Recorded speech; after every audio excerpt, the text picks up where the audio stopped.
Hello student, कैसे हो आप लोग। स्टूडेंट, आज के इस वीडियो में हम हिंदी का एक मोस्ट इंपॉर्टेंट टॉपिक लेकर आ चुके हैं, जो कि टॉपिक है कर्मनाशा की हार अथवा पंचलाइट कहानी के प्रमुख पात्र का चरित्र चित्रण कीजिए। यानी जो आपका कहानी आता है कर्मनाशा अथवा पंचलाइट, इसमें से हम कर्मनाशा की जो हार है इसका क्या है चरित्र चित्रण करने वाले जो प्रमुख पात्र हैं, क्या है प्रमुख पात्र भौरे पाड़े हैं। प्रमुख पात्र आपका कुलदीप है, लेकिन यहाँ पर जो इसका चरित्र चित्रण क्या करने, भौरे पाड़े का हम चरित्र चित्रण करने वाले हैं। ये आपके बोर्ड एग्जाम में 5 नंबर का पूछा जाता है। जैसा कि आप देख सकते हैं, अथवा लगकर आपका ये भी पूछा गया है। चाहे आप ये बहादुर कहानी की समीक्षा भी कर सकते हैं। यानी मिलना आपको 5 नंबर है, और ये हर साल पूछे जाने वाला हिंदी का एक मोस्ट इंपॉर्टेंट टॉपिक है। बोर्ड परीक्षा में कॉपी में कैसे लिखना है, क्या है इसमें से हम कर्मनाशा के हार का करने वाले हैं। कॉपी में कैसे लिखना हम आपको बताएंगे आज की इस वीडियो में। 5 नंबर आपका बिल्कुल पक्का है। आज का ये वीडियो देख लो, ये मेरी गारंटी है। मैं 101% या 100% में गारंटी लेता हूँ। आज की इस वीडियो को देख लेते हो, 5 नंबर आपका फिक्स है। समझ में आ गया स्टूडेंट। सुनकर भी इसको आप क्या है याद कर सकते हैं। तो यहाँ पर देखिए, बोर्ड की कॉपी में सबसे पहले आपको प्रश्नोत्तर संख्या 6 डालना है। जैसा कि आप देख सकते हैं 6 नंबर प्रश्न में पूछा गया है। उसके बाद में देखिए क्या है, अथवा करके भी आप लिख सकते हैं। यहाँ पर अथवा करके हमने लिखा है। तो देखिए, भौरे पाड़े का चरित्र चित्रण, जिसे जो कर्मनाशा की हार के जो कहानी के पात्र हैं वो आपके भौरे पाड़े जी हैं। तो उनका चरित्र चित्रण देखिए किस तरह से आपको करना है। यहाँ पर देखिए स्टूडेंट, भौरे पाड़े कॉपी में आपको एज इट इज लिखना है। बोर्ड परीक्षा में 22 तारीख को आपका हिंदी का पेपर होने वाला है, तो इसी तरीके से आपको सेम एज इट इज लिखना है। देखिए, भौरे पाड़े का चरित्र चित्रण। भौरे पाड़े श्री शिव प्रसाद सिंह, क्या है श्री शिव प्रसाद सिंह की कर्मनाशा की हार कहानी का प्रमुख पात्र और नई डीह गांव का आदर्श व्यक्ति है। उसकी चारित्रिक विशेषताएं क्या है निम्नलिखित है। यानी कुछ इस प्रकार से उसकी चारित्रिक विशेषताएं हैं। यहाँ पर देख सकते हैं जो आपका कर्मनाशा की हार है किसने लिखा है, श्री शिव प्रसाद सिंह। याद रखिएगा, ये आपको बोर्ड परीक्षा में लिखना पड़ेगा। अब देखिए एज इट इज किस तरह से आपको लिखना है, क्या है किस तरह से आपको कॉपी में हेडिंग डाल के किस तरह से लिखना है। एक प्रकार से इनका इंट्रोडक्शन होगा छोटे में कि भैया हम शिव प्रसाद, यानी जो भौरे पाड़े जी हैं, शिव प्रसाद सिंह जी की कर्मनाशा की हार क्या है कहानी है, और भौरे पाड़े जी इसका चरित्र का प्रमुख जो पात्र हैं कहानी के, इनके बारे में हम पूरा डिटेल में बताने वाले हैं। तो यहाँ पर देखिए सबसे पहला है आपका कर्मठ और गंभीर। क्या है, भौरे पाड़े जो है कर्मठ है वो गंभीर है। तो आपको हेडिंग में एज इट इज लिखना है इसी तरीके से ब्लैक पेन से, और नीले आपको स्केच से क्या है अंडरलाइन कर देना है, जैसा कि मैंने किया हुआ है। उसके बाद में देखिए क्या है, भौरे पाड़े पैर से लाचार होते हुए भी, जो भौरे पाड़े जी हैं ये पैर से लाचार होते हुए भी बहुत कर्मठ हैं, और क्या है सारे दिन काम में लगे रहते हैं। ये बहुत कर्मठ है और सारे दिन क्या है काम में लगे रहते हैं। वो गंभीर प्रकृति का क्या है व्यक्ति है। कौन, भौरे पाड़े। के बाद देखिए दूसरा हेडिंग, भाई के प्रति अपार प्रेम। क्या है, जो भाई के प्रति अपार प्रेम है।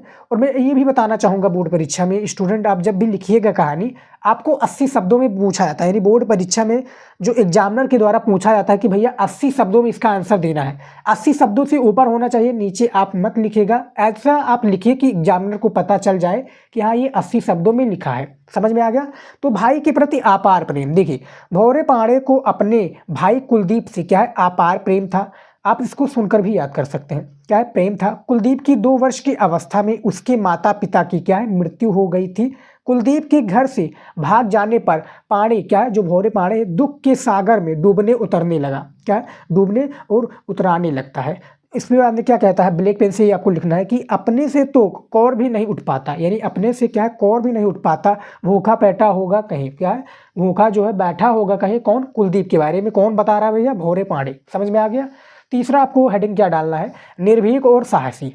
कौन है, निर्भीक और साहसी। देखिए भौरे पाड़े निर्भीक व्यक्ति हैं। वो मुखिया के इस वक्तव्य से, क्या इस वक्तव्य से क्या कहता है, ये भी आपको काला पेन से लिखना है कि समाज का दंड तो झेलना ही होगा, भयभीत नहीं होता। क्या है, समाज का दंड तो झेलना ही होगा, भयभीत नहीं होता। वो बड़े साहस से उसका उत्तर देता है कि जरूर भोगना होगा मुखिया जी। क्या है, जरूर भोगना होगा मुखिया जी। मैं आपके समाज को कर्मनाशा से कम नहीं समझता। क्या, जो ये समाज है भैया, कर्मनाशा जो एक नदी के बारे में है, कर्मनाशा से कम नहीं समझता। जो कहानी के प्रमुख पात्र हैं भौरे पाड़े जी कहते हैं निर्भीक और साहसी। ये तीसरे हेडिंग में आपको ऐसे लिखना है। चौथा देखिए हेडिंग क्या है, मर्यादावादी और मानवतावादी। कौन है भैया? मर्यादावादी और मानवतावादी कौन है? ये आपके भौरे पांडे जी हैं। देखिए, भौरे पांडे अपनी मर्यादावादी भावनाओं के कारण फुलमत को पहले अपने परिवार का अंग नहीं बना पाते। क्या है? जो मर्यादावादी भावनाओं के कारण क्या है, फुलमत को पहले अपने परिवार का अंग नहीं बना पाते, लेकिन मानवतावादी भावना से प्रेरित होकर वो फुलमत और उसके बच्चे के जो फुलमत और उसके बच्चे की कर्मनाशा नदी में बलि देने से क्या कड़ा विरोध करते हैं। कौन करता है भैया? भौरे पांडे। किसके बच्चा और किसकी, यानी जो फुलमत है, फुलमत के बच्चे क्या है, किसकी बच्चा है भैया? फुलमत क्या है, पत्नी है कुलदीप की, शादी हो गई थी, और बच्चे किसके हैं भैया? फुलमत के। तो फुलमत के और उनके बच्चा जो कर्मनाशा नदी है, इसमें क्या है, बलि देने वाले, यानी अपना बलिदान देने वाले, कूद कर जान देने वाले थे। तो इसका कड़ा विरोध कौन किया? इसको रोका कौन? भौरे पांडे ने। समझ में आ गया? उसके हेडिंग के थ्रू आपको लिखना है, 4 हेडिंग लिख दीजिएगा। उसके बाद में देखिए लास्ट में पूरे का क्या है, निष्कर्ष क्या निकलता है, ये भी आपको लिखना पड़ेगा। जैसा कि देखिए, इस प्रकार भौरे पांडे प्रस्तुत कहानी का एक क्या है, प्रगतिशील विचारों वाला मानवतावादी क्या है, मानवतावादी पात्र है। वो सामाजिक रूढ़ियों को क्या है, डटकर विरोध करता है और कर्मनाशा को हराने का क्या है, विवश करता है। कौन करता है भैया? ये आपके हो जाएंगे भौरे पांडे जी। तो आपको शुरुआती में स्टूडेंट, जैसा कि मैंने बताया, शुरुआत में आपको हेडिंग लिखना पड़ेगा कि हम इनके बारे में क्या है, लिखने वाले हैं, इनकी कहानी के बारे में लिखने वाले हैं। इनका एक प्रकार से जैसे हमारे बारे में लिखना होगा, तो हमारी जो जो खूबियाँ होगी, जो जो क्या है काम होगा, उनके बारे में लिखा जाएगा। ऐसे ही आपका खंडकाव्य का होता है, जो सी त्यागपति हो गया, हमारे यहाँ पर त्यागपति चलता है। आपके यहाँ पर जो चलता होगा बता दीजिएगा, हम वीडियो जरूर बनाएंगे।